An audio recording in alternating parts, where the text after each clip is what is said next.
Number 5. Hildegard von Bingen.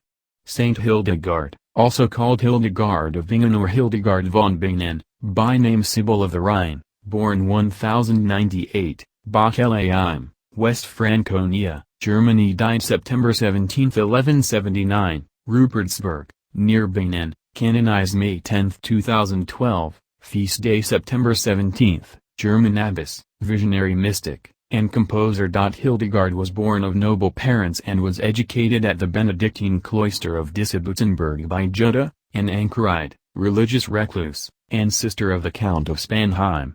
Hildegard was 15 years old when she began wearing the Benedictine habit and pursuing a religious life. She succeeded Jutta as prioress in 1136. Having experienced visions since she was a child, at age 43 she consulted her confessor, who in turn reported the matter to the Archbishop of Mainz. A committee of theologians subsequently confirmed the authenticity of Hildegard's visions, and a monk was appointed to help her record them in writing.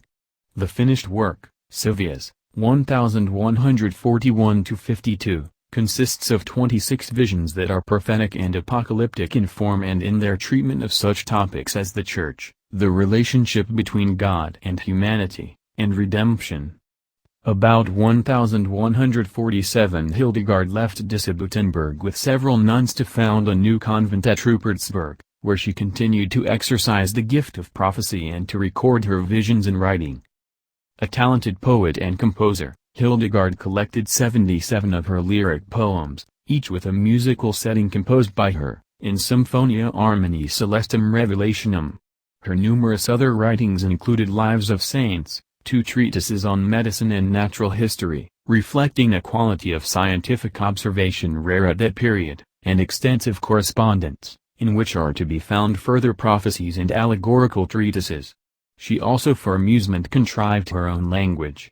She traveled widely throughout Germany, evangelizing to large groups of people about her visions and religious insights. Her earliest biographer proclaimed her a saint, and miracles were reported during her life and at her tomb. However, she was not formally canonized until 2012, when Pope Benedict XVI declared her to be a saint through the process of equivalent canonization, a papal proclamation of canonization based on a standing tradition of popular veneration. Later that year Benedict proclaimed Hildegard a Doctor of the Church, one of only 4 women to have been so named. As one of the few prominent women in medieval church history, Hildegard became the subject of increasing interest in the latter half of the 20th century. Her writings were widely translated into English, several recordings of her music were made available, and works of fiction, including Barbara Lachmann's The Journal of Hildegard of Bingen, 1993, and Jono Hansen's Scarlet Music, A Life of Hildegard of Bingen, 1997, were published. Number 4. Douglas Hofstadter. Douglas Hofstadter is College of Arts and Sciences Distinguished Professor of Cognitive Science and Comparative Literature, where he also directs the Fluid Analogies Research Group, nicknamed FARG, at the Center for Research on Concepts and Cognition. For roughly 25 years, the Fargonauts have been making computational models of our human concepts and categories, the premise being that if and when these many concepts achieve the holy grail of fluidity, creative analogy making will be an outcome. Progress has been made, but there is still far to go. See Fluid Concepts and Creative Analogies. Hofstadter's interests concerning the human mind are varied, ranging from errors as a window on the mind, see to err is human, to study error-making as cognitive science, to the mechanisms of creativity, to the nature of consciousness, see I Am a Strange Loop and the Mind's Eye. Currently his most active goal is to reveal how analogy-making lies at the base of all human thought, see analogy as the core of cognition and hopefully, in a couple of years, toward the roots of thought. Hofstadter has a lifelong love for languages, and has written a tome about translation, analogies, constraints, and creativity, Le Tombeau de Merit, in praise of the music of language, plus translated many poems and 2 novels into English, 1 novel in verse, Pushkin's Eugene Onegin, and 1 in prose, François Sagan's La Chamade, anagrammatically titled in English That Mad Ache. He has also spent much time doing art and music, see ambigrammy. From 1981 to 1983, taking over from Martin Gardner's incomparable mathematical games column, Hofstadter wrote the free-ranging metamagical Thames column for Scientific American, from which a book of that title was later created. Hofstadter received his doctorate in physics from the University of Oregon in 1975, and his thesis project led him to discover that crystal electrons in magnetic fields have a beautiful self-similar energy spectrum, the graph of which has since been dubbed the Hofstadter butterfly.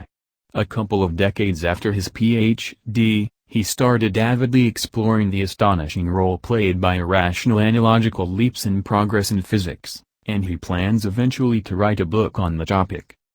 In the early 1960s, Douglas Hofstadter majored in mathematics at Stanford, and it was his passion for number theory and logic that led him eventually to writing the book for which he is best known, Gödel, Escher, Bach, An Eternal Golden Braid.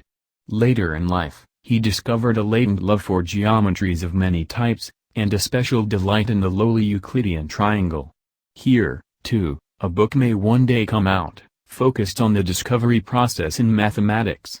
Last but not least is Hofstadter's passion for making abstract-seeming mathematical ideas, such as group theory and Galois theory, visualizable and very down-to-earth. The key lodestars that constantly guide what Hofstadter himself produces and that determine what he savors in others' work are simplicity, clarity, structural elegance, and a relentless attempt to understand and to explain subtle ideas in terms that are as concrete and as elementary as possible. Although Douglas Hofstadter is nominally associated with a few departments at Indiana University, he is actually left pretty much alone to pursue his multifarious interests, which he does with alacrity, celerity, vim, vigor, and vitality. Hofstadter's own way of characterizing his personal style and his personal goals runs as follows: perpetually in search of beauty. Number 3. Dr. Albert Schweitzer. Albert Schweitzer, January 14, 1875 – September 4, 1965, was born into an Alsatian family which for generations had been devoted to religion, music, and education. His father and maternal grandfather were ministers, both of his grandfathers were talented organists, many of his relatives were persons of scholarly attainments. Schweitzer entered into his intensive theological studies in 1893 at the University of Strasbourg, where he obtained a doctorate in philosophy in 1899, with a dissertation on the religious philosophy of Kant, and received his licentiate in theology in 1900. He began preaching at St. Nicholas Church in Strasbourg in 1899. He served in various high-ranking administrative posts from 1901 to 1912 in the Theological College of St. Thomas, the college he had attended at the University of Strasbourg. In 1906 he published The Quest of the Historical Jesus, a book on which much of his fame as a theological scholar rests. Meanwhile he continued with a distinguished musical career initiated at an early age with piano and organ lessons. Only 9 when he first performed at his father's church, he was, from his young manhood to his middle 80s, recognized as a concert organist, internationally known. From his professional engagements he earned funds for his education, particularly his later medical schooling, and for his African hospital. Musicologist as well as performer, Schweitzer wrote a biography of Bach in 1905 in French, published a book on organ building and playing in 1906, and rewrote the Bach book in German in 1908. Having decided to go to Africa as a medical missionary rather than as a pastor, Schweitzer in 1905 began the study of medicine at the University of Strasbourg. In 1913, having obtained his MD degree, he founded his hospital at Lambarene in French Equatorial Africa, but in 1917 he and his wife were sent to a French internment camp as prisoners of war. Released in 1918, Schweitzer spent the next 6 years in Europe, preaching in his old church, giving lectures and concerts, taking medical courses, writing on the edge of the primeval forest, the decay and restoration of civilization, and ethics, and Christianity and the religions of the world. Schweitzer returned to Lambarene in 1924 and except for relatively short periods of time, spent the remainder of his life there. With the funds earned from his own royalties and personal appearance fees and with those donated from all parts of the world, he expanded the hospital to 70 buildings which by the early 1960s could take care of over 500 patients in residence at any one time. At Lambarene, Schweitzer was doctor and surgeon in the hospital, pastor of a congregation, administrator of a village, superintendent of buildings and grounds, writer of scholarly books, commentator on contemporary history, musician, host to countless visitors. The honors he received were numerous, including the Goethe Prize of Frankfurt and honorary doctorates from many universities emphasizing one or another of his achievements. The Nobel Peace Prize for 1952, having been withheld in that year, was given to him on December 10, 1953. With the $33,000 prize money, he started the leprosarium at Lambarene. Albert Schweitzer died on September 4, 1965, and was buried at Lambarene, No. 2. Thomas Jefferson. In the thick of party conflict in 1800, Thomas Jefferson wrote in a private letter, "I have sworn upon the altar of God eternal hostility against every form of tyranny over the mind of man." This powerful advocate of liberty was born in 1743 in Albemarle County, Virginia, inheriting from his father, a planter and surveyor, some 5,000 acres of land, and from his mother, a Randolph, high social standing. He studied at the College of William and Mary, then read law. In 1772 he married Martha Wales Skelton, a widow, and took her to live in his partly constructed mountaintop home, Monticello. Freckled and sandy-haired, rather tall and awkward, Jefferson was eloquent as a correspondent, but he was no public speaker. In the Virginia House of Burgesses and the Continental Congress, he contributed his pen rather than his voice to the patriot cause. As the silent member of the Congress, Jefferson, at 33, drafted the Declaration of Independence. In years following he labored to make its words a reality in Virginia. Most notably, he wrote a bill establishing religious freedom, enacted in 1786. Jefferson succeeded Benjamin Franklin as minister to France in 1785. His sympathy for the French Revolution led him into conflict with Alexander Hamilton when Jefferson was Secretary of State in President Washington's cabinet. He resigned in 1793. Sharp political conflict developed, and two separate parties, the Federalists and the Democratic Republicans, began to form. Jefferson gradually assumed leadership of the Republicans, who sympathized with the revolutionary cause in France. Attacking Federalist policies, he opposed a strong centralized government and championed the rights of states. As a reluctant candidate for president in 1796, Jefferson came within 3 votes of election. Through a flaw in the Constitution, he became vice president, although an opponent of President Adams. In 1800 the defect caused a more serious problem. Republican electors, attempting to name both a president and a vice president from their own party, cast a tie vote between Jefferson and Aaron Burr. The House of Representatives settled the tie. Hamilton, disliking both Jefferson and Burr, nevertheless urged Jefferson's election. When Jefferson assumed the presidency, the crisis in France had passed. He slashed Army and Navy expenditures, cut the budget, eliminated the tax on whiskey so unpopular in the West, yet reduced the national debt by a third.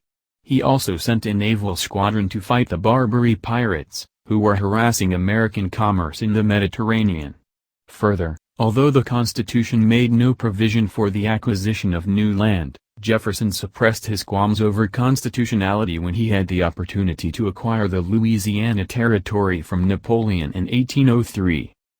During Jefferson's second term, he was increasingly preoccupied with keeping the nation from involvement in the Napoleonic Wars, though both England and France interfered with the neutral rights of American merchantmen.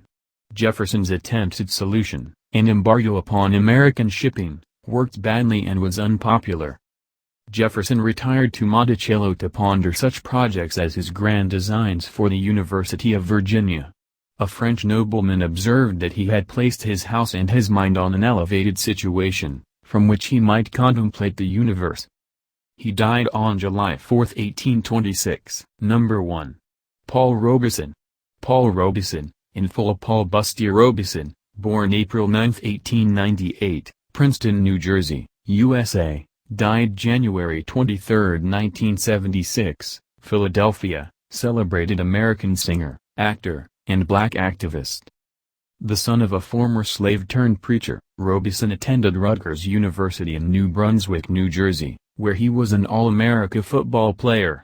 Upon graduating from Rutgers at the head of his class, he rejected a career as a professional athlete and instead entered Columbia University.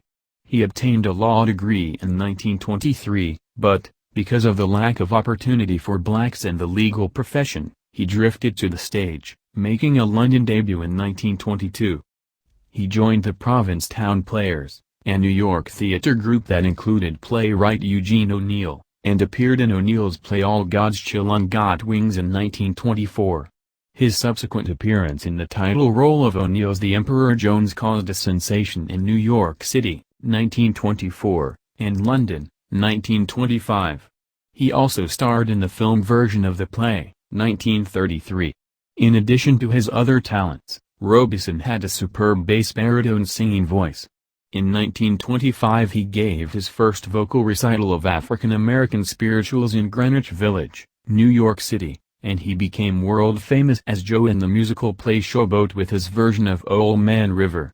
His characterization of the title role in Othello in London, 1930, won high praise, as did the Broadway production, 1943, which set an all-time record run for a Shakespearean play on Broadway. Increasing political awareness impelled Robeson to visit the Soviet Union in 1934, and from that year he became increasingly identified with strong left-wing commitments, while continuing his success in concerts, recordings, and theater. In 1950 the U.S. State Department withdrew his passport because he refused to sign an affidavit disclaiming membership in the Communist Party. In the following years he was virtually ostracized for his political views, although in 1958 the Supreme Court overturned the affidavit ruling. Robeson then left the United States to live in Europe and travel in countries of the Soviet bloc, but he returned to the United States in 1963 because of ill health. Robeson appeared in a number of films, including Sanders of the River, 1935, Showboat, 1936, Song of Freedom, 1936, and The Proud Valley, 1940. His autobiography, Here I Stand, was published in 1958.